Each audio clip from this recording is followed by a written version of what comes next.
Cover होते हैं।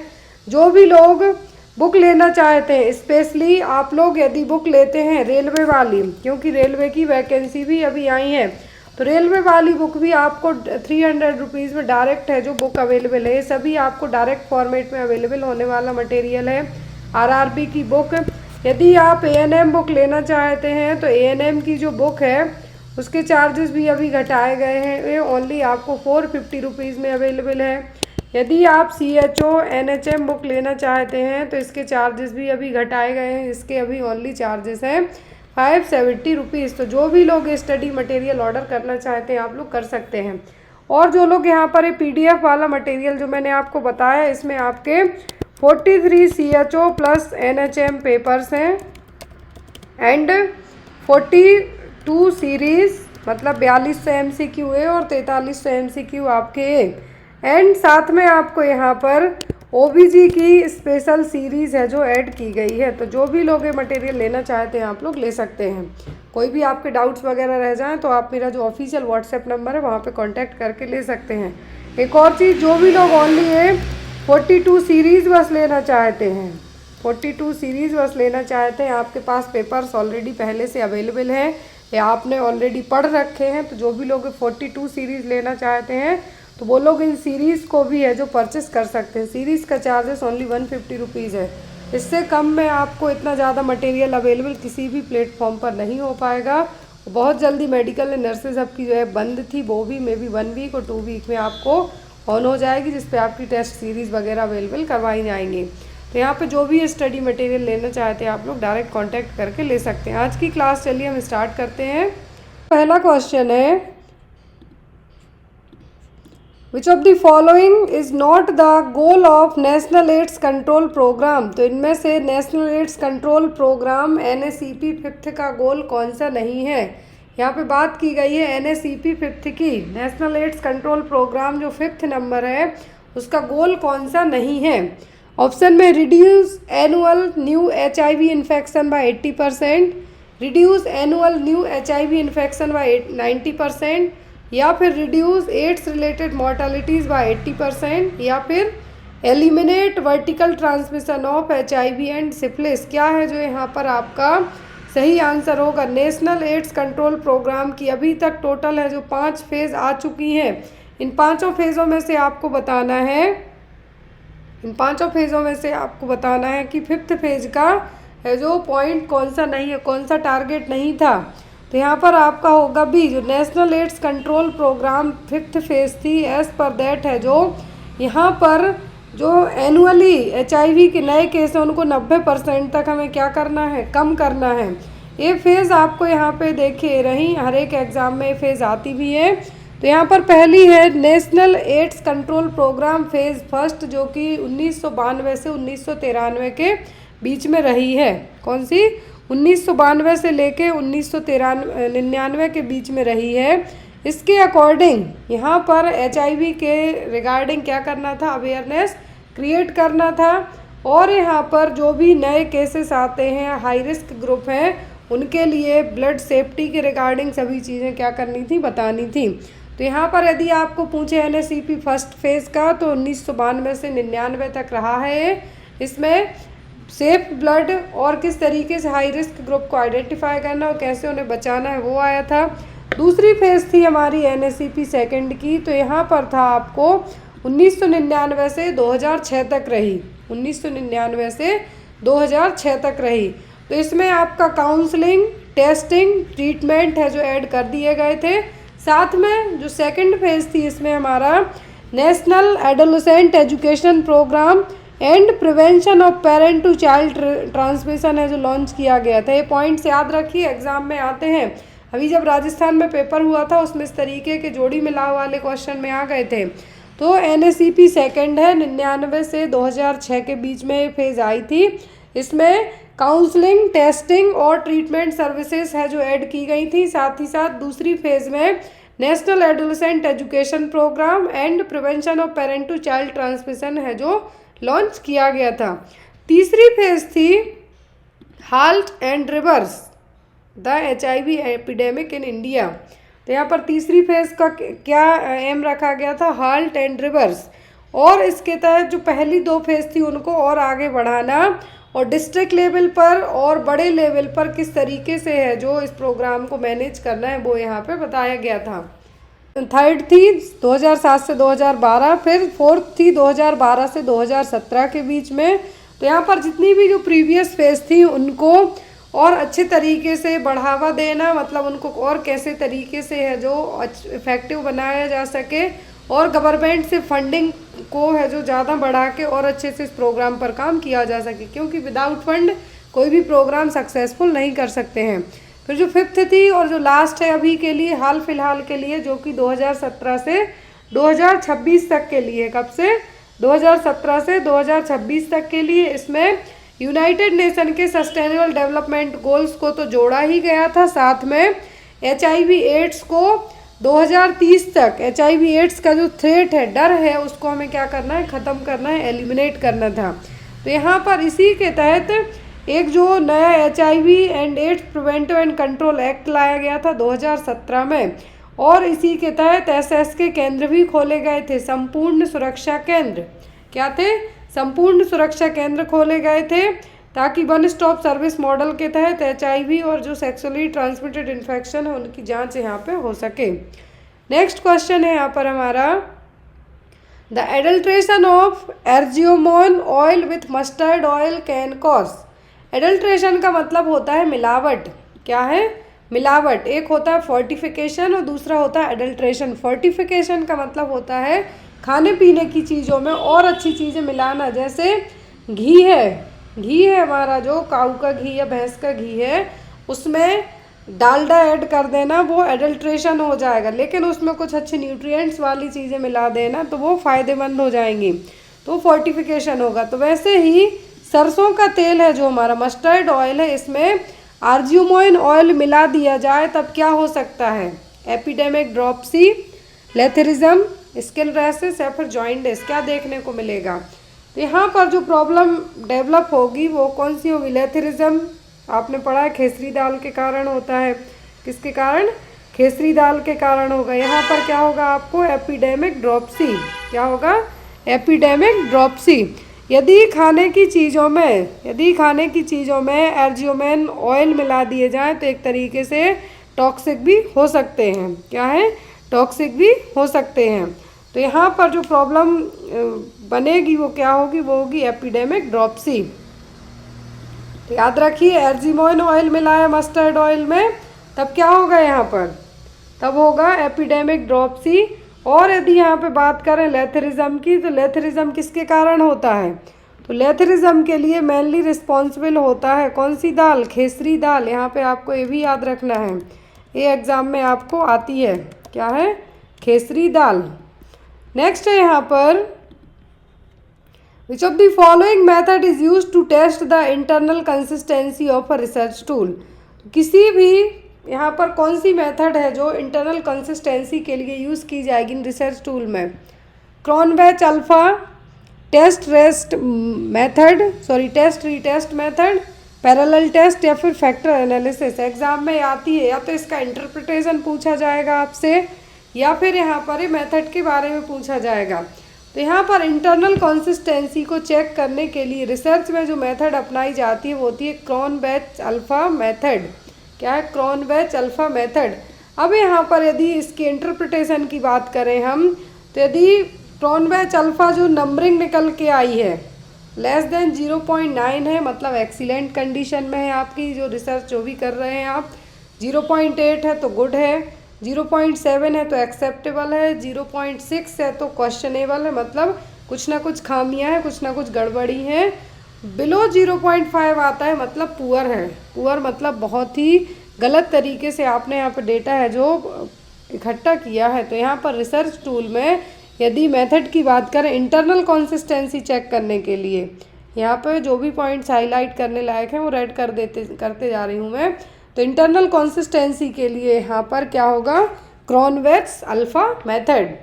अगला क्वेश्चन है हमारा, विच of the following statement is not true for describing assumption in a research study. सही पॉइंट कौन से नहीं है अजम्पशन के लिए? रिसर्च स्टडी में अजम्पशन है, उसके लिए सही पॉइंट कौन से नहीं है? पहला है यहाँ पर an assumption is a realistic expectation that we believe to be true, however no adequate evidence exist to support this believe.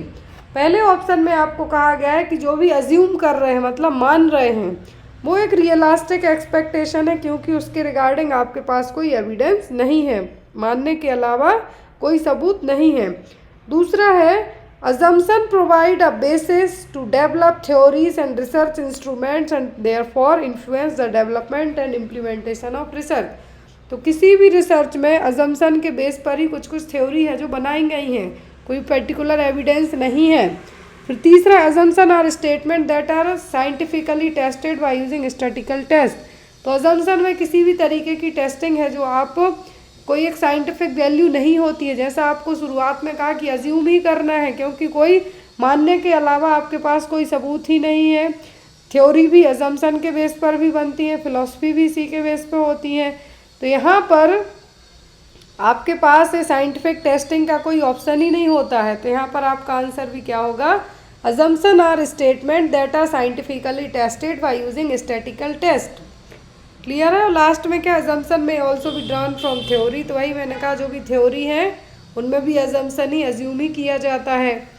Next है यहाँ पर which of the following is qualitative research. तो यहाँ पर क्वालिटेटिव रिसर्च कौन सी है, case control study, descriptive study, experimental study या फिर फिनोमेनोलॉजिकल स्टडी।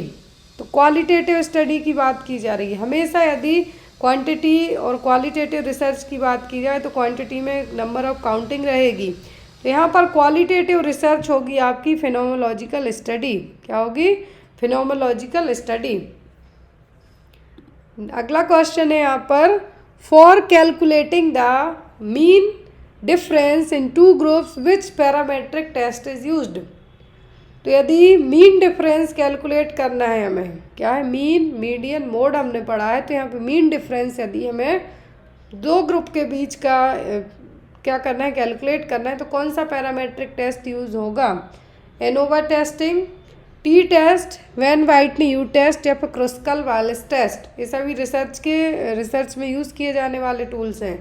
तो यहाँ पर जो टेस्ट होगा वो होगा टी टेस्ट। कौन सा टेस्ट, टी टेस्ट। यहाँ पर जो अलग अलग टेस्ट है ये भी पूछे जाते हैं आपको। चारों टेस्ट, टी टेस्ट का यूज़ किया जाता है मीन्स ऑफ टू ग्रुप का कंपेयर करने के लिए। क्या है, कोई भी दो ग्रुप है उनका मीन्स कंपेयर करने के लिए यूज़ किया जाएगा। It assumes data is normally distributed and has equal variance in both group. दूसरा होता है ANOVA test, analysis of variance. तो यहाँ पर 3 के लिए ध्यान से देखिए, यहाँ पर इसमें क्या था, 2 ग्रुप के लिए करना है। यदि 2 ग्रुप के लिए करना है तब कौन सा होगा, टी टेस्ट होगा। 3 के लिए करना है, 3 और मोर ग्रुप है, 3 और मोर ग्रुप है उनका मीडियन कैलकुलेट करना है, तब होगा आपका एनोवा। 2 के लिए है टी। क्लियर। फिर आपका आता है Mann Whitney U test, a non-parametric test to compare the median of two independent group। तो मीन, मीडियन, यदि मीन पूछा है, 2 ग्रुप का मीन करना है, कंपेयर करना है तो टी टेस्ट। 3 या फिर 3 से ज़्यादा ग्रुप है, क्वेश्चन को ध्यान से देखिए, यदि आपको 3 या 3 से ज़्यादा ग्रुप के बारे में पूछा जाए तो यहाँ पर क्या होगा आपका एनोवा। जैसे यहाँ पे कहा है टी टेस्ट होगा 2 के लिए, एनोवा होगा 3 के लिए। वैन व्हाइटनी मीडियन के लिए होगा, मीडियन का कंपैरिजन करना है आपको, मीन मीडियन मोड पढ़ा है तो यहाँ पे मीडियन का कंपैरिजन करना है 2 इंडिपेंडेंट ग्रुप के बीच में, तब ये यूज़ किया जाएगा जहाँ पर डेटा है जो नॉर्मली डिस्ट्रीब्यूट नहीं होगा। फिर आता है क्रुस्काल वालिस टेस्ट। तो यहाँ पर भी एक नॉन पैरामेट्रिक टेस्ट है, यहाँ पर 3 या फिर 3 से ज़्यादा मीडियन है।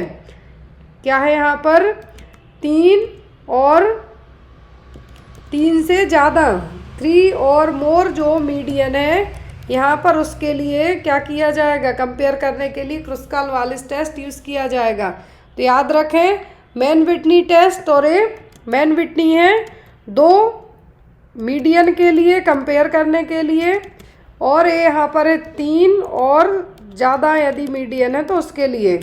यहाँ पर 3 और ज़्यादा मेन ग्रुप हैं तो उसके लिए एनोवा, 2 हैं तो टी टेस्ट। ये बहुत इंपॉर्टेंट है, आपको याद रखना है। अगला क्वेश्चन है what is life expectancy at birth. तो लाइफ एक्सपेक्टेंसी एट बर्थ क्या है? The average number of years in newborn is expected to live, the age at which half of the population is expected to have died, the maximum age a human can reach, the average number of years a person is expected to live. Expectancy at birth क्या है? तो expectancy at birth पहले में क्या कहा? Average number of year a newborn is expected to live. तो newborn baby है, यहाँ पर क्या है? एवरेज नंबरिंग यहाँ पे काउंट होती है, तो न्यूबॉर्न बेबी की है। दूसरे में ऐसी उम्र जिसमें पॉपुलेशन है जो एक एक्सपेक्टेड एज के बाद ख़त्म हो जाए। तीसरा है कि मैक्सिमम एज लिमिट तक आप पहुँच जाएँ, 70, 80, 75 साल तक। फिर average number of year person is expected to live, एक एवरेज ईयर तक कोई भी आदमी जिंदा रहे। तो यहाँ पर एक्सपेक्टेंसी एट बर्थ का होता है, लाइफ एक्सपेक्टेंसी एट बर्थ का मतलब होता है average number of year newborn is expected to live. Clear? अगला क्वेश्चन है वहाँ पर which of the following is the non probability sampling technique. तो यहाँ पर नॉन प्रोबेबिलिटी सैम्पलिंग टेक्निक कौन सी है? Simple random sampling, stratified sampling, Quetta sampling, systematic random sampling. तो यहाँ पर नॉन प्रोबेबिलिटी सैम्पलिंग की टेक्निक पूछी गई है, तो वो है यहाँ पर क्वेटा सैम्पलिंग। कौन सी? क्वेटा सैम्पलिंग। फिर यहाँ पर under the Antara program of contraceptive, Antara program है कॉन्ट्रासेप्टिव का, which of the following statement is not true. तो सही कौन से नहीं है? पहला ऑप्शन है injectable contraceptive medroxyprogesterone acetate is a hormonal method for women that prevent pregnancy for 3 month. बहुत इंपॉर्टेंट पॉइंट्स हैं यहाँ पर। फिर it is non reversible method of contraception, it can be easily administered in the arm, thigh and buttocks, suitable for breast feeding women after 6 week of child birth. तो यहाँ पर देखिए अंतरा programme कहा गया है। अंतरा है जो गवर्नमेंट के थ्रू लॉन्च किया गया, DMPA जो एक मेडिकेशन है, डिपॉक्सी मेड्रॉक्सीप्रोजेस्टेरोन एसीटेट है, DMPA के नाम से अवेलेबल होती है, या फिर इसको शॉर्ट के नाम से भी मार्केट में जाना जाता है। तो एक हार्मोनल मेथड है जो कि प्रेगनेंसी को प्रिवेंट करती है। हर 3 महीने में इंट्रामस्कुलर रूट से इंजेक्ट की जाने वाली मेथड है, इसका ओरल कोई भी लेना देना नहीं है। इंजेक्टेबल इंट्रामस्कुलर रूट से दी जाती है, जहाँ पर भी मसल्स हैं, तो मतलब आर्म, थाई, बटक्स, इनमें इसको एडमिनिस्टर किया जा सकता है। ब्रेस्ट फीडिंग मदर को भी दे सकते हैं, लेकिन डिलीवरी होने के 6 हफ्तों के बाद, मतलब पोस्ट परपीरियम पीरियड के बाद। जो यहाँ पर परपीरियम पीरियड है उसके बाद इसको दे सकते हैं।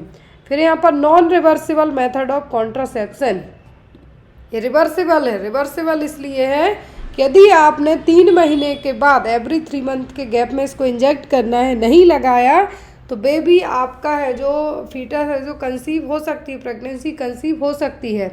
यहाँ पर नॉन रिवर्सिबल की हम बात करें, नॉन रिवर्सिबल में तो आपकी वेसेक्टोमी एंड ट्यूबेक्टोमी बस होंगी। नॉन रिवर्सिबल का मतलब है कि इसको आप एक तरीके से हमें कह सकते हैं कि परमानेंट ही हो जाएगा, बट ऐसा नहीं है। यदि 3 महीने के बाद आपने चाहा कि आपको प्रेगनेंसी कंसीव करनी है, तो आप जो नेक्स्ट 3rd मंथ आएगा उसमें मेडिकेशन मत लीजिए, इंजेक्शन मत लगवाइए, तो प्रेगनेंसी कंसीव हो जाएगी। तो ये नॉन रिवर्सिबल मेथड है जो कॉन्ट्रासेप्शन की नहीं है, रिवर्सिबल मेथड है। तो यहाँ पर आपको पूछा है नॉट अ ट्रू, तो नॉट अ ट्रू है, तो मतलब non reversible method of contraception. Next one is a 28-year-old G2P1 woman present to the emergency department at 32 weeks gestation with sudden onset of vaginal bleeding and abdominal pain. On examination, her uterus is tender and palpation reveals contraction. Fetal heart rate monitoring shows fetal distress. What is the most likely diagnosis? तो यहाँ पर एक G2P1 score वाली एक महिला है, 28 साल उम्र है, इमरजेंसी डिपार्टमेंट में आई है, 32 वीक की प्रेगनेंसी है। क्या है? 32 वीक की प्रेगनेंसी है यहाँ पर, और उसको वेजाइनल ब्लीडिंग के साथ साथ एब्डोमिनल पेन भी हो रहा है। फीटल हार्ट रेट क्या हो रही है? कम होती जा रही है। फीटल डिस्ट्रेस के साइन देखने को मिल रहे हैं, कॉन्ट्रैक्शन आ रहे हैं, पाल्पेशन भी रिवील हो रहा है। तो यहाँ पर क्या होगा आपका diagnosis? Placenta previa, placental abruption, uterine rupture या फिर एक्टोपिक प्रेगनेंसी। तो यहाँ पर G2P1 का मतलब है कि प्रेग्नेंट दूसरी बार है, P1 का मतलब है प्रीवियसली एक उसका बच्चा है, प्रीवियसली वायबल चाइल्ड की डिलीवरी उसने करवाई है अपनी। तो यहाँ पर इमरजेंसी डिपार्टमेंट में यदि 32 हफ्ते की प्रेग्नेंट लेडी आती है, वेजाइनल ब्लीडिंग हो रही है, एब्डोमिनल पेन भी हो रहा है, तो ये प्लेसेंटा प्रीविया के साइन नहीं होंगे। ध्यान से देखिए, यहाँ पर पेनफुल ब्लीडिंग होना मतलब आपका प्लेसेंटा प्रीविया नहीं है। प्लेसेंटा प्रीविया में जो ब्लीडिंग होती है वो पेनलेस होती है, पेनलेस वेजाइनल ब्लीडिंग। ये क्लासिकल साइन है इसका प्लेसेंटा प्रीविया का, तो ये नहीं होगा। ये है आपका प्लेसेंटल एब्रप्शन, समय के पहले प्लेसेंटा एब्रप्ट हो रहा है। क्या हो रहा है? एब्रप्ट होना मतलब एक तरीके से हमें यहाँ पे कहेंगे प्लेसेंटल एब्रप्शन का मतलब है कि डिटैच होना। क्या हो रहा है? डिटैच होना। क्या हो रहा है? प्लेसेंटा डिटैच हो रहा है। तो यहाँ पर प्लेसेंटा यदि डिटैच हो रहा है तो उस दौरान ब्लीडिंग भी होगी, पेन भी होगा, कॉन्ट्रैक्शन भी आ रहे हैं, फीटल हार्ट रेट कम होती जा रही है, क्योंकि प्लेसेंटा का जो यहाँ पर अम्बिलिकल कॉर्ड है वही तो बेबी को क्या करती है? जोड़ के रखती है। प्लेसेंटा के थ्रू ही बच्चे को सब कुछ जाता है। तो यदि ये सब साइन देखने को मिलते हैं तो ये क्या होगा? Placental abruption. नेक्स्ट है यहाँ पर इंटरप्रिटेट द चारों टेस्ट। टी टेस्ट का यूज़ किया जाता है मीन्स ऑफ टू ग्रुप का कंपेयर करने के लिए। क्या है? कोई भी दो ग्रुप हैं उनका मीन्स कंपेयर करने के लिए यूज़ किया जाएगा। It assumes data is normally distributed and has equal variance in both group. दूसरा होता है ANOVA test, analysis of variance. तो यहाँ पर 3 के लिए ध्यान से देखिए, यहाँ पर इसमें क्या था? 2 ग्रुप के लिए करना है। यदि 2 ग्रुप के लिए करना है तब कौन सा होगा? टी टेस्ट होगा। 3 के लिए करना है, 3 और मोर ग्रुप है, 3 और मोर ग्रुप है, उनका मीडियन कैलकुलेट करना है, तब होगा आपका एनोवा। 2 के लिए है टी। क्लियर? फिर आपका आता है Mann Whitney U test, a non parametric test to compare the median of 2 independent group. तो मीन मीडियन, यदि मीन पूछा है, 2 ग्रुप का मीन करना है, कंपेयर करना है, तो टी टेस्ट। 3 या फिर 3 से ज़्यादा ग्रुप हैं, क्वेश्चन को ध्यान से देखिए। यदि आपको 3 या 3 से ज़्यादा ग्रुप के बारे में पूछा जाए तो यहाँ पर क्या होगा आपका? एनोवा। जैसे यहाँ पे कहा है टी टेस्ट होगा 2 के लिए, एनोवा होगा 3 के लिए। वेन व्हाइटनी मीडियन के लिए होगा, मीडियन का कंपैरिजन करना है आपको। मीन मीडियन मोड पढ़ा है तो यहाँ पे मीडियन का कंपैरिजन करना है 2 इंडिपेंडेंट ग्रुप के बीच में, तब ये यूज़ किया जाएगा जहाँ पर डेटा है जो नॉर्मली डिस्ट्रीब्यूट नहीं होगा। फिर आता है क्रुस्काल वालिस टेस्ट।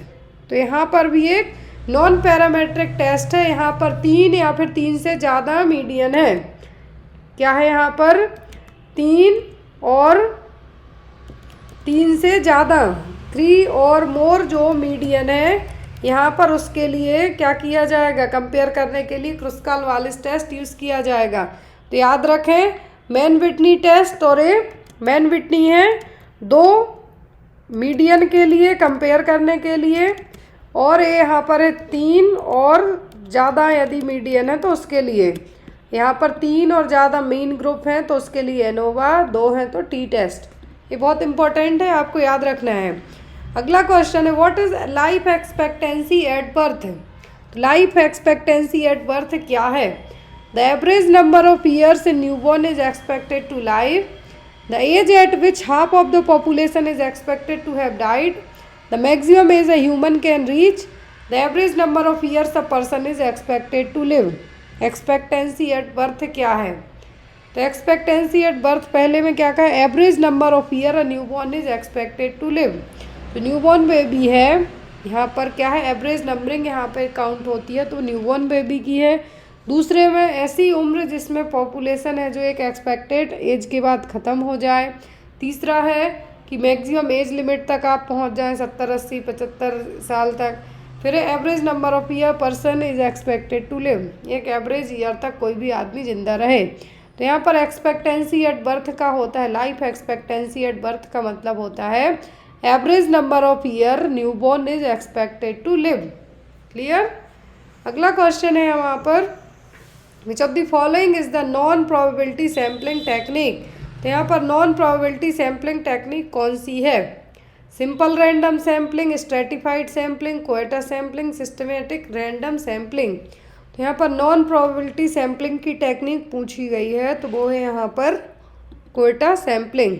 कौन सी? Quetta sampling.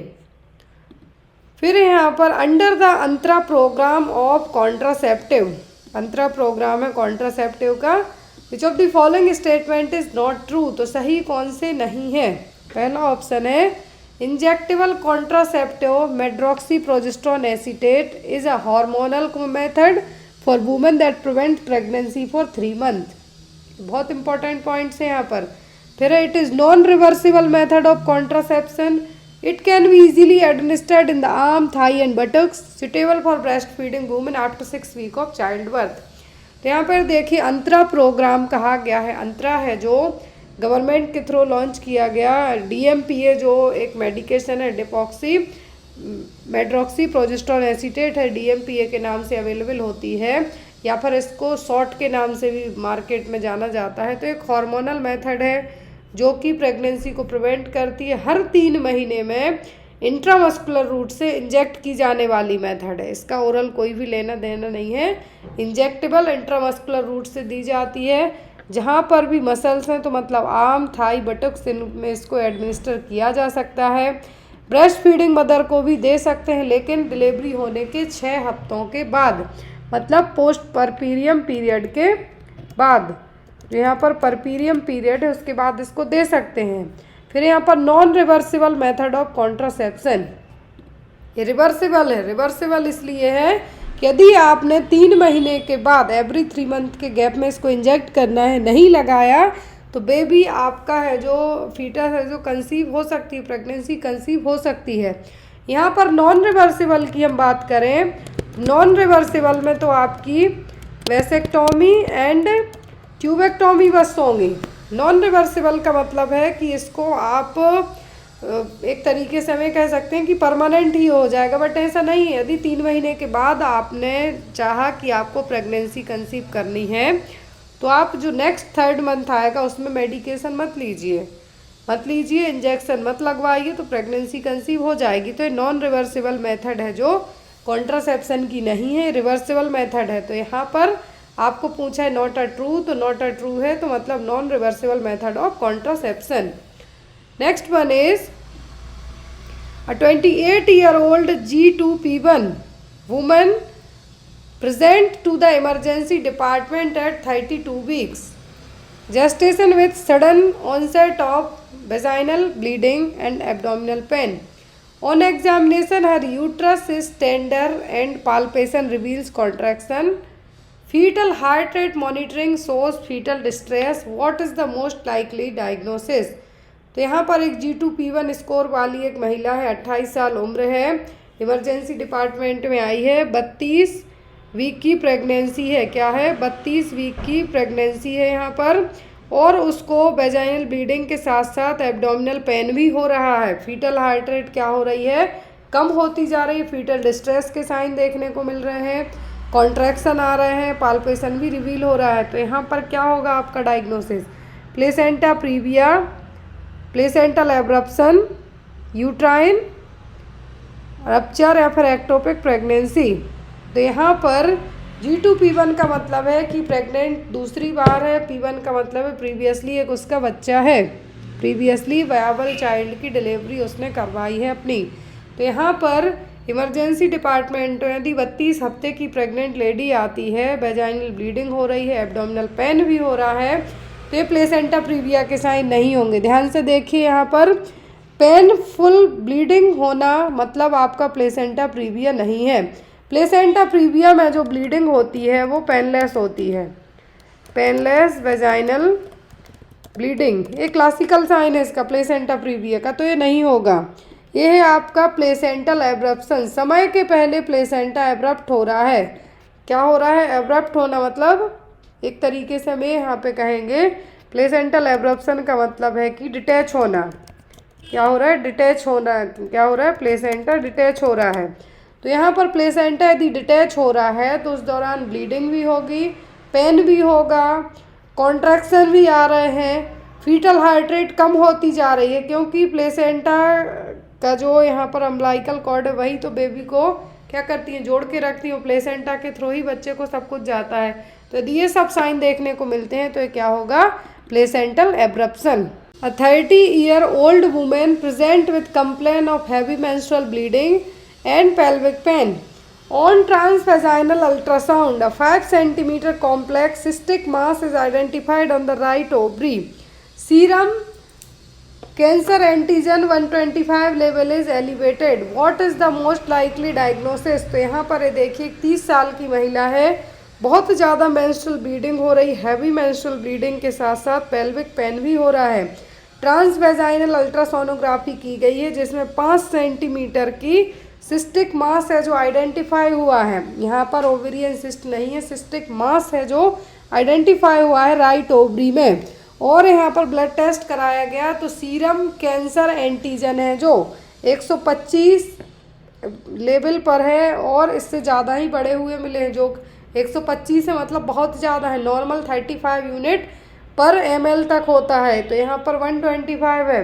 What is the most likely diagnosis, यहाँ पर क्या होगा है diagnosis, endometrioma, serous cystadenoma, mature cystic teratoma या फिर ओवेरियन कैंसर। यहाँ पर क्या होगा, यदि 30 साल की महिला है आपकी, बहुत ज़्यादा हैवी मेंस्ट्रुअल ब्लीडिंग हो रही है, साथ में पेल्विक पेन भी है, ट्रांसवेजाइनल अल्ट्रासोनोग्राफी एक प्रोब यूज़ किया जाता है वाया वेजाइना इंसर्ट करके, उसको कहा जाता है ट्रांसवेजाइनल अल्ट्रासोनोग्राफी। तो इसमें 5 सेंटीमीटर का सिस्टिक मास है जो आइडेंटिफाई हुआ है राइट ओवरी में। और जो सीरम कैंसर एंटीजन, सीए का मतलब है कैंसर एंटीजन 125 एलिवेट निकला है, जो नॉर्मली रहेगा ये, लेकिन यहाँ पर इसकी नॉर्मल वैल्यू कितनी होती है, जो CA 125 है। यदि हम नॉर्मल बात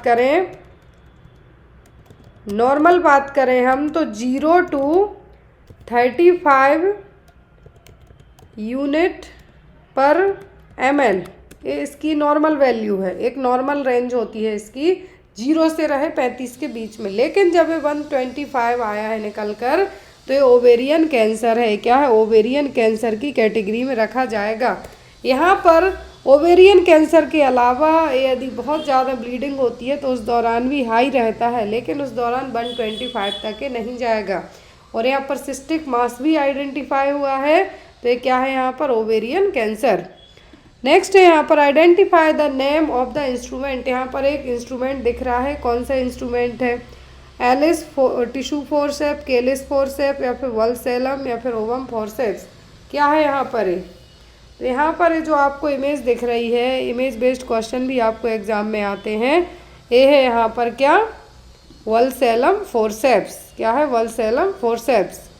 नेक्स्ट है in the Bishop scoring system what does a higher score indicate. तो बाइसोप स्कोर यहाँ पे सिस्टम यूज़ किया जा रहा है। तो बाइसोप स्कोर के अकॉर्डिंग क्या है, बाइसोप स्कोर के अकॉर्डिंग है जो यहाँ पर यदि स्कोरिंग ज़्यादा आती है तो ये क्या है, more favourable condition for induction of labour, less favourable condition for induction of labour, no correlation with labour induction success या फिर increase risk of fetal distress. तो यहाँ पर बाइसोप स्कोरिंग सिस्टम है जो यूज़ किया जाता है, न्यूमेरिकल स्कोरिंग सिस्टम है। सर्विक्स लेबर के लिए तैयार है या नहीं उसके लिए यूज़ किया जाता है, लेबर को इंड्यूस करने के लिए स्कोरिंग सिस्टम यूज़ किया जाता है। तो यहाँ पर जो एक रेंज होती है सर्वाइकल राइटनिंग के लिए, क्या है, सर्वाइकल राइटनिंग के लिए एक यहाँ पर स्कोरिंग सिस्टम है। तो इसकी रेंज होती है 0 to 13 तक, स्कोर रेंज 0 to 13 होती है।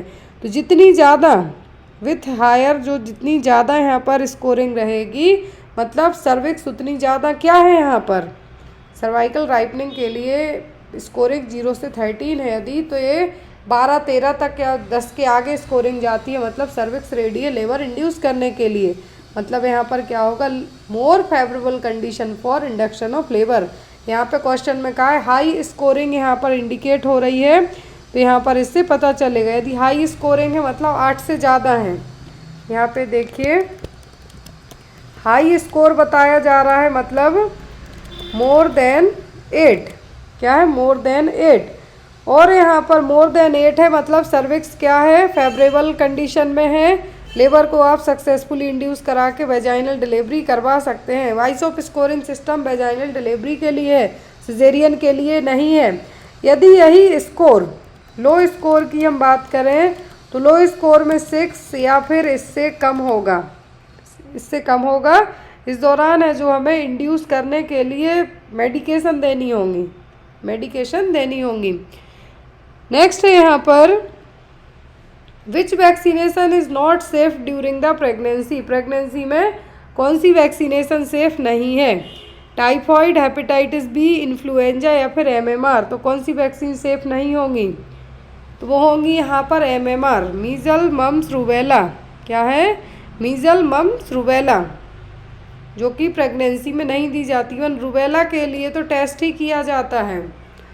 Next one is in the obstetric haemorrhage bundle B Lynch suture refers to.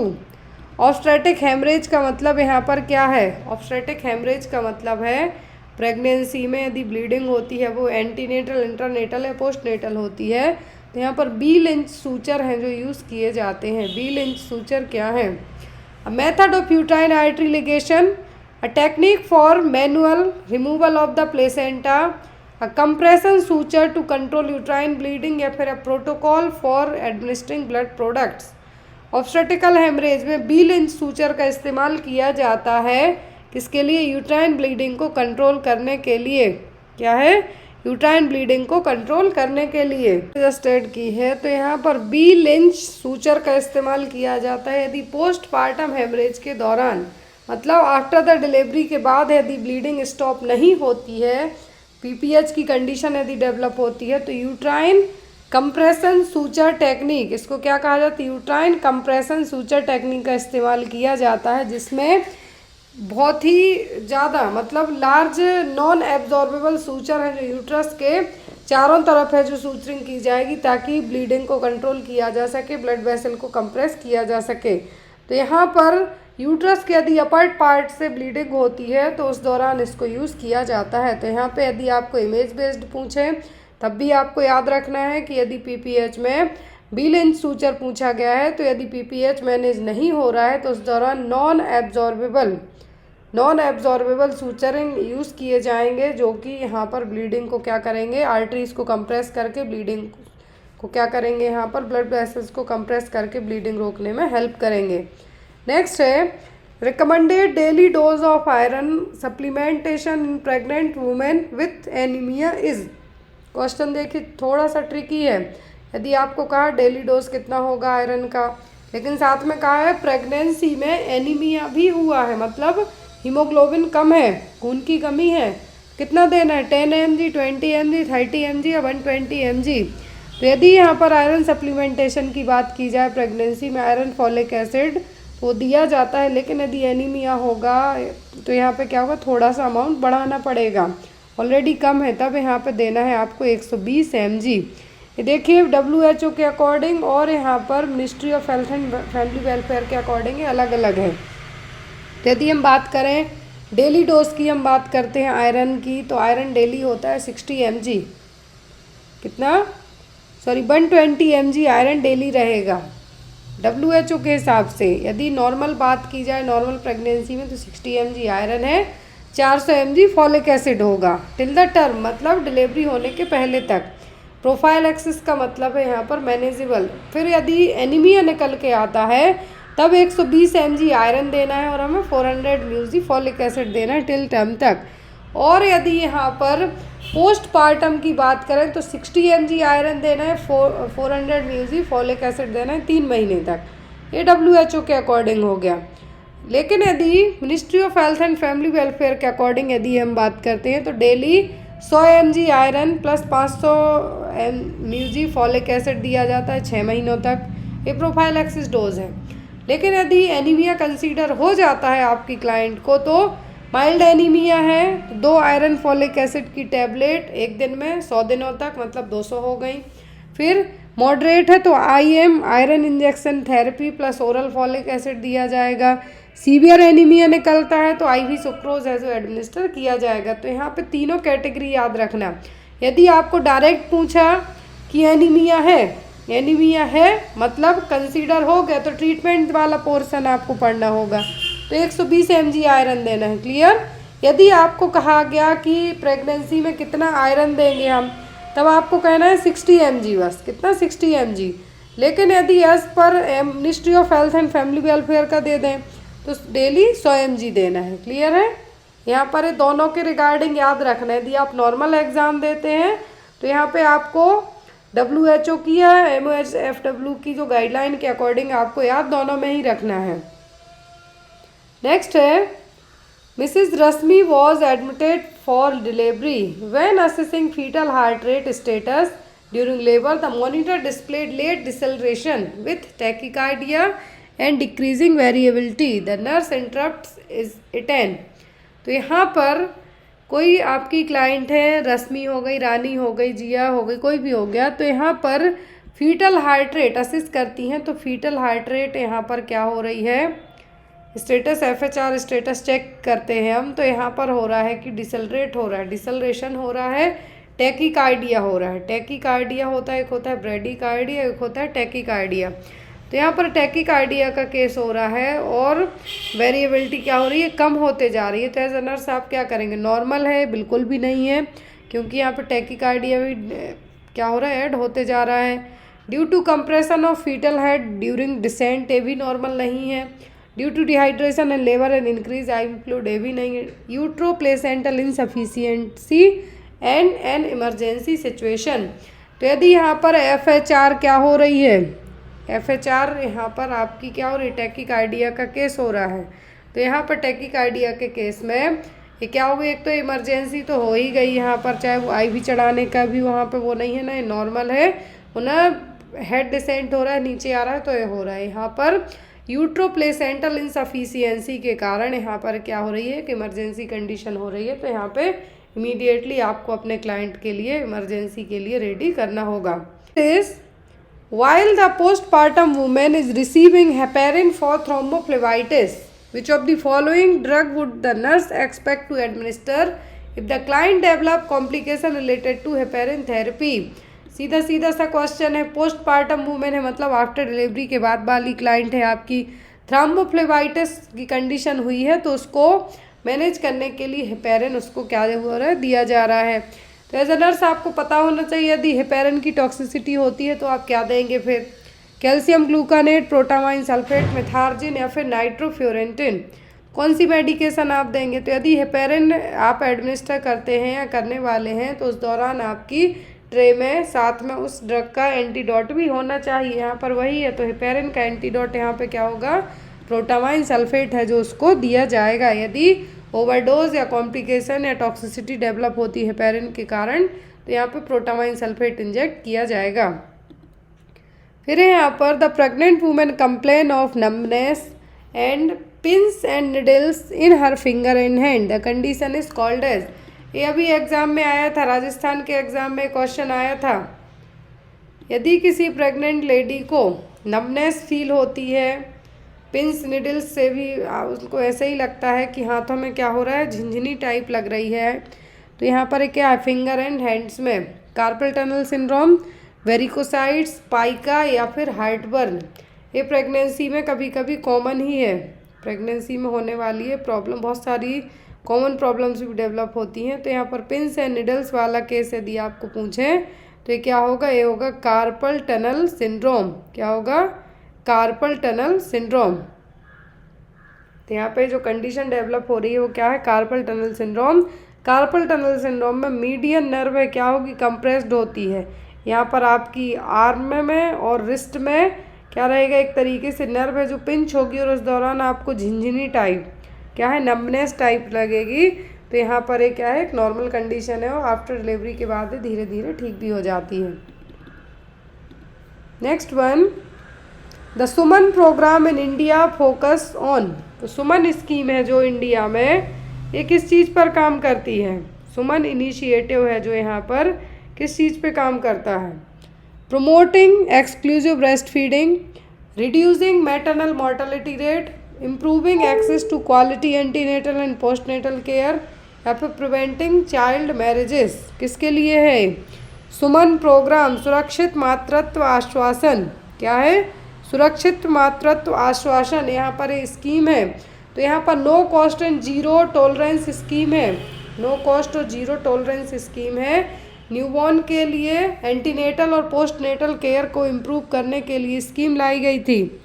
तो यहाँ पर सुमन स्कीम की यदि हम बात करें तो लॉन्च हुई थी 10 अक्टूबर 2019 को। याद रखिएगा, सुरक्षित मातृत्व आश्वासन जो कि ministry of Health and Family welfare ने इसको लॉन्च किया था 10 अक्टूबर 2019 को, बिना किसी पेमेंट के, जीरो टॉलरेंस डिनाई करके, मतलब ज़्यादा देर के ना हो, उस समय से पहले आप हॉस्पिटल पहुंच जाएं। यहाँ पे आपका कोई खर्चा नहीं होना है। एंटीनेटल और पोस्टनेटल केयर को बढ़ावा देने के लिए स्कीम है जो लाई गई थी। तो यहाँ पे याद रखिए क्या है? सुमन प्रोग्राम सुरक्षित मातृत्व आश्वासन। नेक्स्ट वन इज, इसका जो मेन एम था वो क्या था? Initiative for zero preventable maternal and newborn death. वो कब होंगी? जब एंटीनेटल और पोस्टनेटल केयर है जो प्रॉपर प्रोवाइड की जाएगी। नेक्स्ट वन,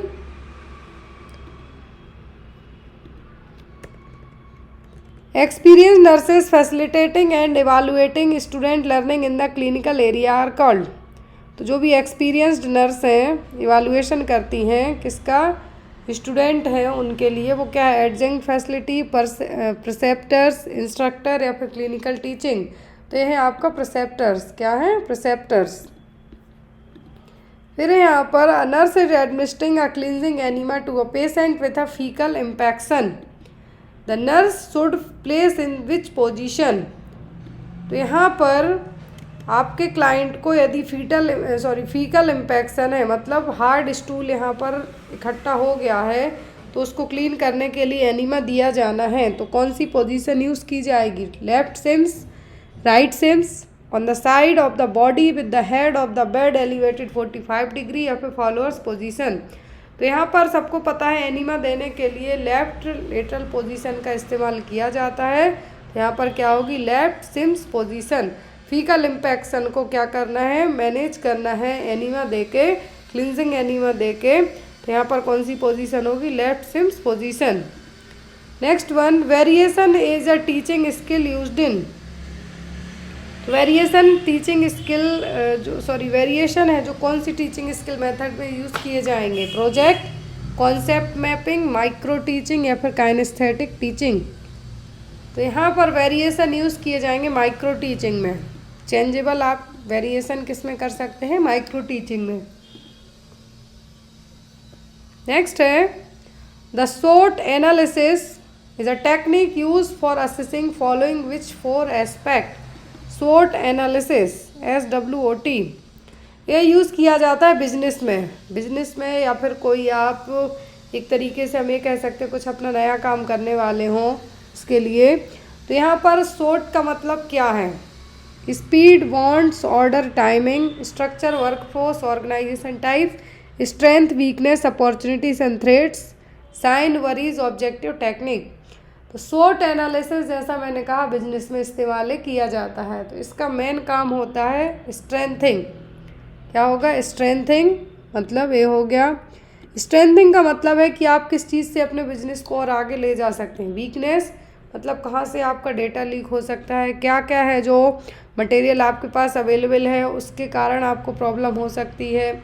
अपॉर्चुनिटी, मौका देख के बहुत सारे, यदि जिसका होलसेल का बिजनेस है, कोई भी ऑफ़र वगैरह चले तो बहुत ज़्यादा मौका देख के यहाँ पे ये कह सकते हैं डिस्काउंट लगा के चीज़ें सेल कर दी जाती हैं। थ्रेट्स का मतलब है कि यहाँ पर डर रहता है कि जो हमारे कॉम्पिटिटर हैं या फिर जो हमारे अपोनेंट हैं वो हमारे लिए किसी अलग तरीके का कोई भी प्रॉब्लम क्रिएट ना करें। तो बिजनेस में ये चीज़ें होती हैं। तो क्या? Strength, weakness, opportunities and threats. Next one, the method of patient assignment focus on the patient geographic location for staff assignment. तो यहाँ पर कौन सी मेथड है? मेथड ऑफ पेशेंट असाइनमेंट है जो कि पेशेंट की जियोग्राफिकल लोकेशन पर बेस्ड होगी। Team nursing, modular nursing, primary nursing या फिर केस मैनेजमेंट। कौन सी मेथड होगी, यहाँ पे आप लोग भी मार्क कीजिए। तो यहाँ पर टीम मेथड तो नहीं होगी क्योंकि पेशेंट बेस्ड है। ये होगी आपकी मॉड्यूलर नर्सिंग। कौन सी? Modular nursing. फिर है यहाँ पर in material management the period in day that elapse between placing an order and receiving the stores is termed as. तो यहाँ पर मटेरियल मैनेजमेंट में ऐसा टाइम पीरियड बताना है आपको जहाँ पर ऑर्डर रिसीव हो, कहाँ पर? स्टोर में। यहाँ पर सॉरी आपका ऑर्डर प्लेस हो और साथ में रिसीव हो स्टोर में, तो क्या? Lead time, economic order quantity, quantitative survey या फिर रिकॉर्डर टाइम, तो ये कहलाता है लीड टाइम। ऐसा टाइम आपको बताना है period in the day that elapses between placing an order and receiving the store. आपका ऑर्डर प्लेस हुआ और स्टोर तक रिसीव हो गया तो वो कहलाता है आपका लीड टाइम। क्या होगा? Lead time. Next one, a clinical or care pathways in nursing and prepared based on. तो क्लिनिकल और केयर पाथवे है, यदि नर्सिंग में प्रिपेयर्ड किया गया तो क्या कौन सा बेस्ट होगा? Best practice for most of the patient most of the time, protocol, standard या फिर आउटकम। क्या निकल के आएगा क्लिनिकल और केयर पाथवे में? तो यहाँ पर क्लिनिकल में आपका होगा जितने ज़्यादा मरीज होंगे जितने ज़्यादा आप यहाँ पर बेस्टली प्रैक्टिस अपनी कर सकते हैं। जो प्रैक्टिस आप मल्टी स्पेशलिटी हॉस्पिटल में कर सकते हैं वो आपकी क्लिनिक में नहीं होगी। Next one, the expansion of PDCA and interactive 4 step management method is. तो मैनेजमेंट की 4 स्टेप मेथड है। कौन क्या है? Plan, do, check, act, propose to, check, act, plan, do, clarify, act या फिर प्लान, डिसाइड, चेक, एक्ट। तो यहाँ पर मैनेजमेंट की जो 4 स्टेप मेथड है, इंटरेक्टिव 4 स्टेप मैनेजमेंट मेथड है, वो होगी plan, do and check and act. Plan करना है, फिर करना है वही काम, फिर उसको चेक करना है एंड देन एक्ट। तो यहाँ पर क्या होगा? Plan, do, check, act. Next one, which of the following is a priority nursing intervention for experiencing an asthma attack. यदि मरीज को अस्थमा अटैक आया हुआ है तो आपका प्रायोरिटी मैनेजमेंट क्या होगा? Administer oral fluids, providing high flow oxygen child, encouraging deep breathing exercise, administer inhalers. यहाँ पे आप क्या करेंगे? यदि आपके मरीज को अस्थमेटिक अटैक आया, अस्थमा अटैक आया है, तो यहाँ पे आपकी प्रायोरिटी क्या होगी? ओरल फ्लूइड देंगे क्या? नहीं। हाई फ्लो ऑक्सीजन देंगे, encourage deep breathing exercise, administer bronchodilator. तो यहाँ पे आप ऑक्सीजन भी देंगे तो वो अंदर जा ही नहीं पाएगी क्योंकि स्पाज्मोटिक कंडीशन डेवलप है। तो यहाँ पर आपकी प्रायोरिटी होगी ब्रोंको डायलेटर्स देना। क्या होगा? ब्रोंको डायलेटर्स देना है आपको, ताकि जो ब्रोंकियल स्पाज्म हुआ है, स्पाज्म मतलब सिकुड़न हुई है, उसको डायलेट करके फैलाया जाए, देन आफ्टर आप ऑक्सीजन दे सकते हैं। लेकिन यहाँ पर आपको इनिशियल मैनेजमेंट होता है अस्थमा वालों के लिए bronchodilator. Next one, what is the primary goal in care of child with cystic fibrosis. यदि पेशेंट आपके यहाँ जो क्लाइंट है, बच्चा है, तो सिस्टिक फाइब्रोसिस का मैनेजमेंट क्या होगा? Increase physical activity, prevent respiratory infection, reduce dietary fat intake, enhance social interaction. यदि सिस्टिक फाइब्रोसिस वाला बच्चा है तो यहाँ पे आपकी प्रायोरिटी होगी रेस्पिरेटरी इन्फेक्शन को प्रिवेंट करना। क्या होगा? रेस्पिरेटरी इन्फेक्शन को प्रिवेंट करना। नेक्स्ट है यहाँ पर which immunization is recommended for all newborn before hospital discharge. Hospital से डिस्चार्ज होने के पहले कौन सा इम्यूनाइजेशन बच्चे को किया जाता है? Hepatitis B vaccine, MMR, varicella, HPV। तो यहाँ पे देखिए बिफोर हॉस्पिटल से डिस्चार्ज के, तो यहाँ पर आपको OPV, hepatitis B, vitamin K का इंजेक्शन, और यहाँ पर क्या दिया जाता है? BCG। तो यहाँ पर हॉस्पिटल से डिस्चार्ज होने के पहले न्यूबॉर्न बेबी को क्या दिया जाएगा? Hepatitis B vaccine. MMR 9 month के बाद दी जाएगी। Next one, a child with Kawasaki disease requires which of the following treatment. यदि मरीज को कावासाकी डिसीज हुई है तो यहाँ पर उसको क्या दिया जाएगा मैनेज करने के लिए, ट्रीट करने के लिए? High dose aspirin and IV immunoglobulin, antibiotics and antipyretics, या फिर स्टेरॉइड्स एंड एंटीहिस्टामिन, या फिर antiviral and corticosteroids. Kawasaki disease को कहा जाता है म्यूकोक्यूटेनियस लिम्फ नोड सिंड्रोम। क्या है? Mucocutaneous lymph node syndrome. तो यहाँ पर इन्फ्लामेशन होगा मीडियम साइज ब्लड वेसल्स में। तो यहाँ पर कावासाकी डिसीज़ का अभी तक तो कोई हमें कह सकते हैं कि एक एग्जैक्ट कॉज पता नहीं है, लेकिन इसमें हमारा इम्यून रिस्पॉन्स ही काम करेगा। एबनॉर्मल तरीके से इम्यून रिस्पॉन्स काम करेगा और हमें अलग अलग तरीके के इन्फेक्शन हो सकते हैं। तो यहाँ पर क्या दिया जाएगा आपको? High dose aspirin and IV immunoglobulin. क्या है? High dose aspirin and immunoglobulin. Next है यहाँ पर which of the following is a common sign of dehydration in infant. तो इन्फेंट में कॉमन साइन क्या है डिहाइड्रेशन का? Frequent urination, sunken fontanelle, excessive salivation या फिर वेट गेन। डिहाइड्रेशन वाले बच्चे का वजन कभी नहीं बढ़ेगा, ना तो उनको ज़्यादा लार आएगी, ना बार बार यूरिन जाएंगे। उनको क्या होगा? सनकैन फॉन्टेनेल और बल्जिंग टाइप ऑफ फॉन्टेनेल देखने को मिलेगा। डिहाइड्रेशन वाले बच्चों में क्या होगा? सनकैन फॉन्टेनेल देखने को मिलेगा, पेलनेस देखने को मिलेगी, लेकिन यहाँ पर ज़्यादा लार या वजन बढ़ना है, फ्रिक्वेंट यूरिनेशन इसका साइन नहीं होगा। Next one, what is the most appropriate nursing action when a child present with suspected epiglottitis. तो यदि आपके यहाँ जो भी क्लाइंट आपका बच्चा है, चाइल्ड है, तो यहाँ पर बच्चे को एपिग्लोटाइटिस है, तो यहाँ पर आप क्या करेंगे? Inspect the throat with a tongue depressor, prepare for immediate intubation, administer antibiotics, encourage the child to lie the flat. तो यदि यहाँ पर आपका जो क्लाइंट है, क्या है? आपका क्लाइंट है, उसको एपिग्लोटाइटिस की कंडीशन डेवलप हुई है, तो आप क्या करेंगे? एपिग्लोटाइटिस का मतलब यहाँ पे क्या होगा? जो कि एक लाइफ थ्रेटनिंग कंडीशन भी हो सकती है, जो हमारा बाइंड पाइप है। क्या है? जो हमारे बाइंड पाइप के यहाँ पर एक तरीके से हमें कह सकते हैं, जैसे हमारा एक तरीके से हमें कहें कि आपका ट्रैकिया है। क्या ट्रैकिया है? एपिग्लोटिस क्या काम करता है? एक कैप का काम करता है कि एयर और फूड, एयर ट्रैकिया में जाए और ईसोफेगस में फूड ही जाए। तो यदि उस एरिया में आपके इन्फेक्शन हो जाए तो आपको क्या करना है?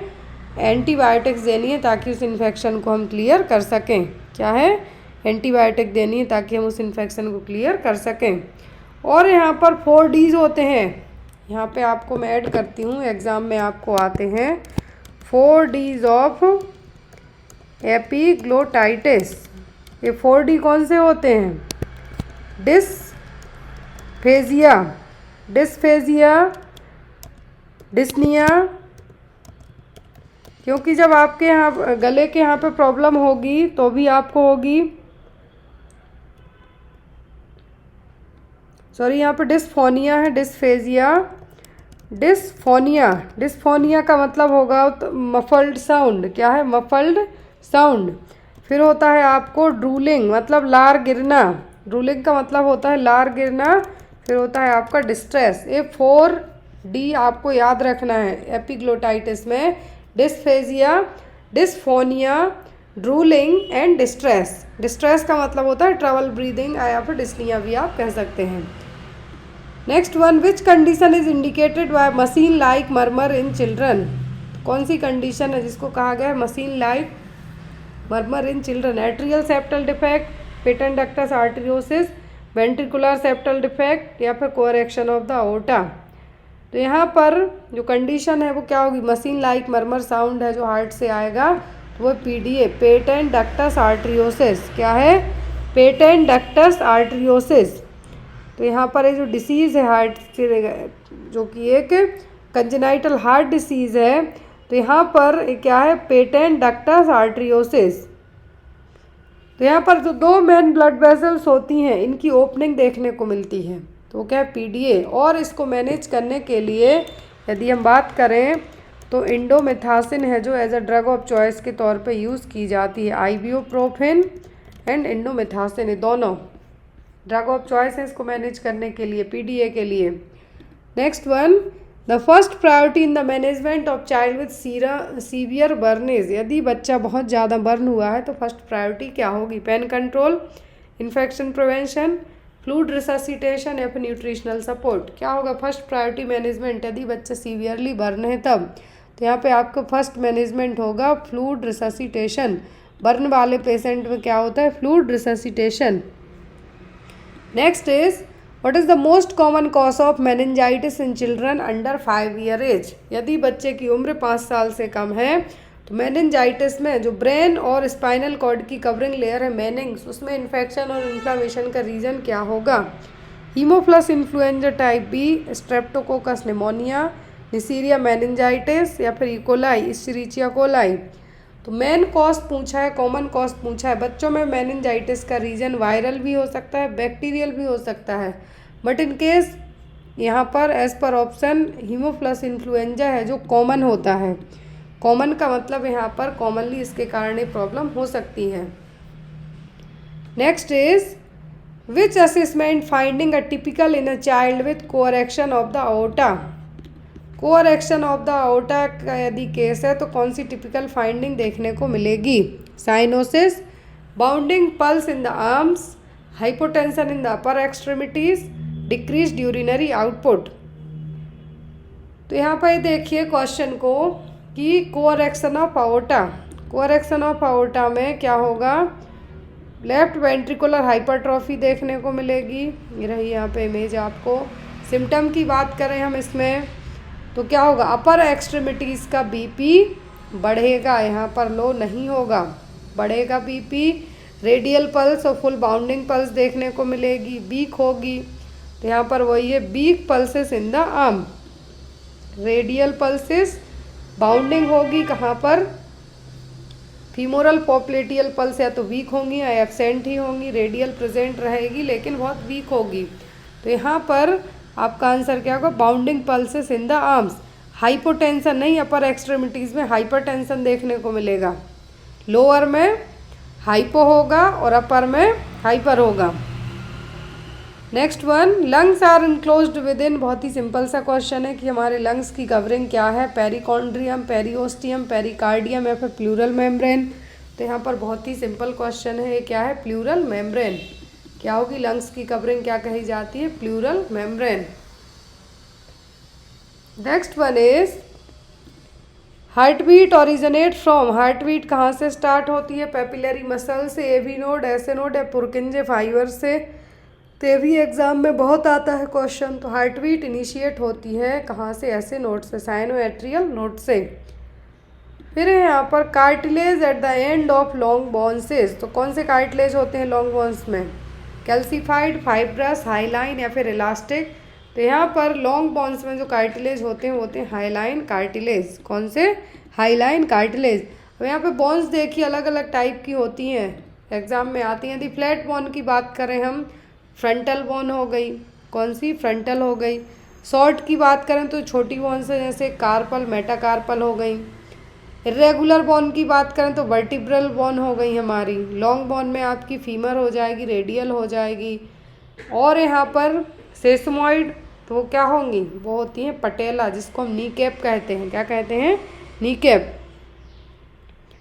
नेक्स्ट है यहाँ पर the maximum amount of carbon dioxide in the human body is transported as.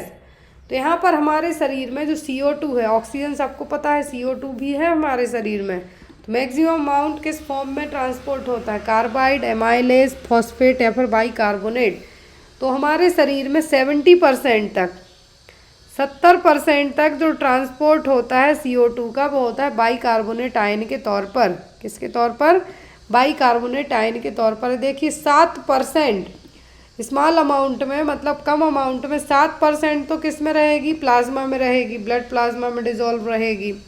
फिर कार्बामी हीमोग्लोबिन, इसमें 20 से 25% तक CO2 होगी। क्लियर? अब बाकी बचा 70%, तो 70% बाइकार्बोनेट आयन के तौर पे यहाँ पे हमारी बॉडी में ट्रांसपोर्ट इसका होता है। Next one, which of the following is the functional unit of food absorption. यहाँ पे हमने किसका पढ़ा है? फूड एब्जॉर्प्शन की फंक्शनल यूनिट पूछी है। फंक्शनल यूनिट ऑफ, एक होता है आपकी फंक्शनल यूनिट ऑफ बॉडी की पूछें या नेफ्रॉन पूछें या न्यूरॉन पूछें। ब्रेन में पूछें तो आपके क्या हो जाएंगे? न्यूरॉन। किडनी में पूछें तो नेफ्रॉन। अब फूड एब्जॉर्प्शन में पूछा तब क्या होगा, villi, red blood cells, small intestine, aggregated lymphoid nodule. तो functional unit of food absorption है विलाई, जो कि छोटी छोटी टाइनी हैं, इंटेस्टाइन में रहती हैं। मोस्ट ऑफ द फूड का एब्जॉर्प्शन करने का काम कौन करती है, villi. Next one, epithelial cells of the stomach secret. तो स्टमक की जो एपिथेलियल सेल्स हैं क्या सीक्रेट करती हैं, हाइड्रोक्लोरिक एसिड, ऑक्सीटोसिन, एड्रेनालिन या फिर टेस्टोस्टेरोन। ये तीनों तो हार्मोन हो गए, ये सीक्रेट नहीं करता है। स्टमक की एपिथेलियल सेल्स HCl को सीक्रेट करेंगे, किसको, HCl, हाइड्रोक्लोरिक एसिड। 4 टाइप की सेल्स होती हैं स्टमक में, surface mucus cell, surface mucus cell जो कि एक प्रोटेक्टिव म्यूकस लेयर होती हैं, जो कि गैस्ट्रिक एसिड बनता है उसको डायरेक्ट स्टमक के इफेक्ट में नहीं आने देती हैं, ताकि अदरवाइज़ हमारी बॉडी का एसिड तो बाहर के एसिड से भी खतरनाक होता है। दूसरी होती है पैराइटल सेल, क्या है, पैराइटल सेल, जो कि क्या सीक्रेट करती हैं, हाइड्रोक्लोरिक एसिड, हाइड्रोक्लोरिक एसिड के साथ साथ विटामिन B12 के एब्जॉर्प्शन में भी हेल्प करती हैं। फिर आती हैं chief cells, chief cell release करती हैं पेप्सिन, जो कि HCl को एक्टिवेट करने का काम करेगा, प्रोटीन को डाइजेस्ट करने में हेल्प करेगा। फिर होती है न्यूरो एंडोक्राइन सेल्स, जो कि गैस्ट्रिन, हिस्टामिन जैसे हार्मोन को रिलीज़ करती हैं, इसको गैस्ट्रिन और हिस्टामिन जैसे हार्मोन को रिलीज़ करती हैं neuro endocrine cells. Next one, which of the following vitamin get destroyed due to polishing of rice. यदि राइस की पॉलिशिंग करवा दी जाए तो कौन सा विटामिन लॉस्ट हो जाता है, एस्कॉर्बिक एसिड, थियामिन, कैल्सीफेरॉल या फिर कोबालमिन। तो यहाँ पर कैल्सीफेरॉल तो विटामिन D हो गया, एस्कॉर्बिक एसिड C हो गया, यहाँ पर जो लॉस होगा वो क्या होगा, thiamine. Next one, application of the drug to the skin usually by rubbing known as. तो यदि हमारे स्किन पर कोई भी मेडिकेशन आपने लगाई, कोई भी ड्रग लगाई, उसको रब किया, तो क्या इंसर्शन, इंसफ्लेशन, इंस्टलेशन या फिर इनक्शन। इंसर्शन का मतलब होता है कि आपने कोई भी मेडिकेशन इंजेक्ट की, IV हो गया, IM हो गया, तो इंसर्ट करना हो गया, या फिर सबक्यूटेनियस हो गया। इंसफ्लेशन का मतलब है कि हमारी बॉडी के अंदर कोई भी गैस इंसर्ट करके इन्फ्लेट करने का काम किया, मतलब फुलाने का काम किया। लाइक CO2 यूज़ की जाती है लेप्रोस्कोपी के लिए, क्लियर, लेप्रोस्कोपी के लिए। तो इंसफ्लेशन का मतलब क्या है, फुलाना। इंस्टलेशन का मतलब होता है एक तरीके से हम कहें जैसे ईयर एंड आई में ड्रॉप्स इंस्टॉल करना। इनक्शन का मतलब होता है रबिंग ऑन द स्किन, क्या है, रबिंग ऑन द स्किन। तो यहाँ पर क्या होगा, रबिंग ऑन द स्किन मतलब इनक्शन। क्लियर, आई होप सो कि आपको छोटे छोटे टर्म है जो क्लियर होते जा रहे हैं। इंसफ्लेशन कहें तो इन्फ्लेट करना, दैट मीन्स कोई भी गैस अंदर इंसर्ट करके ऑर्गन विजुअलाइज करने के लिए किया जाए तो वह इंसफ्लेशन। इंस्टलेशन कान में, नाक में, आँख में कहीं पर भी ड्रॉप डालना हो जाएगा। Next one, test dose of penicillin is administered by which of the following route. तो यदि पेनिसिलिन का टेस्ट डोज किया जाना है तो कौन से रूट से किया जाएगा। तो एक चीज़ याद रखें, कोई भी एंटीबायोटिक है यदि मरीज को पहली बार दी जाती है तो हमेशा उसकी टेस्टिंग की जाती है कि इसके कोई एडवर्स इफेक्ट और साइड इफेक्ट डेवलप ना हो। क्लियर, तो यहाँ पर कौन सा रूट अपनाया जाएगा टेस्ट डोज के लिए। तो टेस्ट डोज के लिए ऑप्शन में है सबक्यूटेनियस, इंट्रावीनस, इंट्रामस्कुलर और इंट्राडर्मल। तो हमेशा याद रखें कि कोई भी मेडिकेशन का टेस्ट डोज चेक किया जाता है इंट्राडर्मली। कैसे, इंट्राडर्मली यहाँ पे चेक किया जाएगा।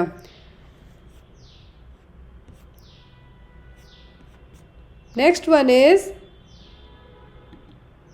After how many post vasectomy consecutive sperm count test should be performed to ensure less than 10,000 per ml or no motile sperm to declare vasectomy successful।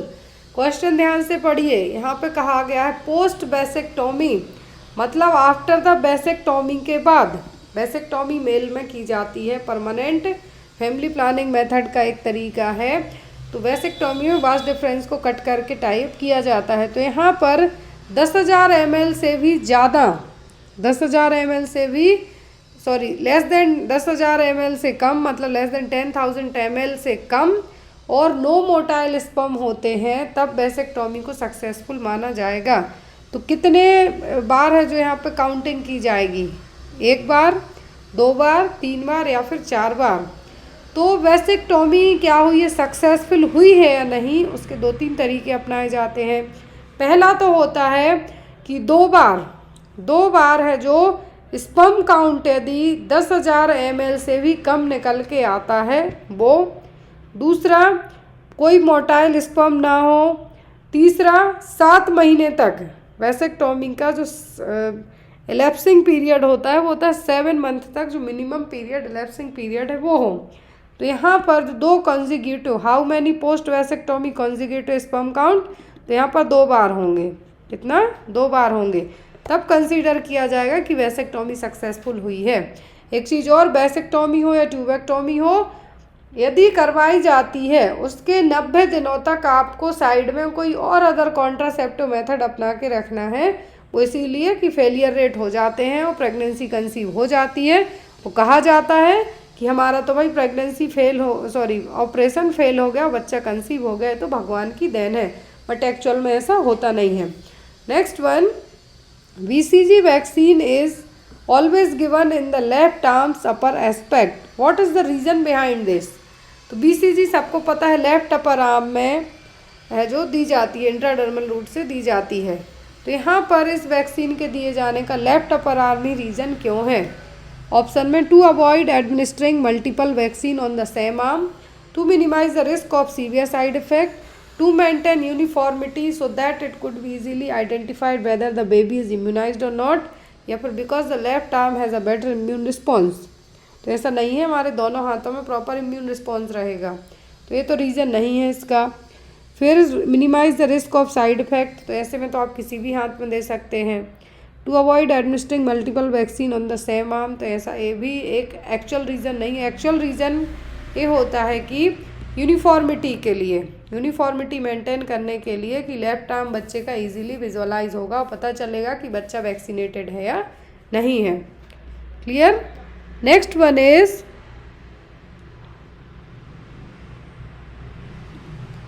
Which age population is screened for non communicable disease under the national program for non communicable disease. तो non communicable disease, एक होती है communicable, दूसरी होती है non communicable disease, जिसमें आपका क्या हो जाता है, डायबिटीज़, हाइपरटेंशन, कैंसर, स्ट्रोक, ये सब चीज़ें आएंगी। तो यहाँ पर नॉन कम्युनिकेबल डिसीज़ के लिए जो प्रोग्राम है, national program for non communicable disease, कितनी उम्र के बाद से है जो यहाँ पर स्क्रीनिंग की जाती है। 25 year and above, 30 year and above, 35 year and above या 40 ईयर एंड अबव। तो यहाँ पर स्क्रीनिंग की जाती है 30 साल और उसके बाद से। उम्र हमारी 30 साल है, उससे आगे हो जाए तब स्क्रीनिंग है जो की जाती है नॉन कम्युनिकेबल डिसीज़ के लिए। तो देखिए 30 के बाद ही बहुत सारी बीमारी घेरना स्टार्ट होती हैं। तो यहाँ पर नॉन कम्युनिकेबल डिसीज़ प्रोग्राम के तहत 30 साल है उससे ज़्यादा की उम्र है, मतलब शुरुआत होती है 30 के बाद ही। 30 के पहले नॉन कम्युनिकेबल डिसीज़ प्रोग्राम के तहत स्क्रीनिंग नहीं की जाएगी, 30 साल के हो गए तब की जाएगी। फिर यहाँ पर the leprosy trust of India introduced the IEC activity by introducing a concept of a 12-year-old local school girl who will lead a campaign for a leprosy free India. What was the name of the girl used in the campaign? ये बहुत ही interesting सा question है। तो यहाँ पर एक 12 साल की लड़की, उसको लेप्रोसी था, लेकिन लेप्रोसी ट्रस्ट ऑफ इंडिया ने उसको एज अ कैंपेन का, हमें कह सकते हैं कि कैंपेन को आगे बढ़ाने के लिए, अवेयर करने के लिए उस लड़की को चुना गया था। तो उस 12 साल की लड़की का नाम क्या है, और वो अभी भी लेप्रोसी से मुक्त हो गई है और कई देशों में अवेयरनेस क्रिएट कर रही है इस प्रोग्राम के तहत। तो नाम क्या था उसका, गीता, मीना, राधा या फिर सपना। तो ये तो आपके लिए भी बहुत कठिन है। तो ये था इनका नाम सपना, जो कि 12 साल की उम्र की थी जब इनके लिए as a leprosy trust of India ने क्या किया था, चुना था। उस दौरान इनको लेप्रोसी था, बट नाउअडेज वो फ्री है लेप्रोसी से और अलग अलग जगहों पर लेप्रोसी के ट्रीटमेंट के रिगार्डिंग है जो क्या कर रही हैं, कैंपेन को प्रमोट करने का काम कर रही हैं।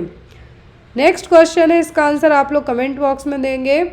The system of medicine currently not recognized by the government of India. तो भारत में कौन सा है जो मेडिसिन का सिस्टम है जो अभी उतना आगे की तरफ है जो फोकस्ड नहीं है, आयुर्वेदा, होम्योपैथी, ऑक्यूपंचर या फिर यूनानी।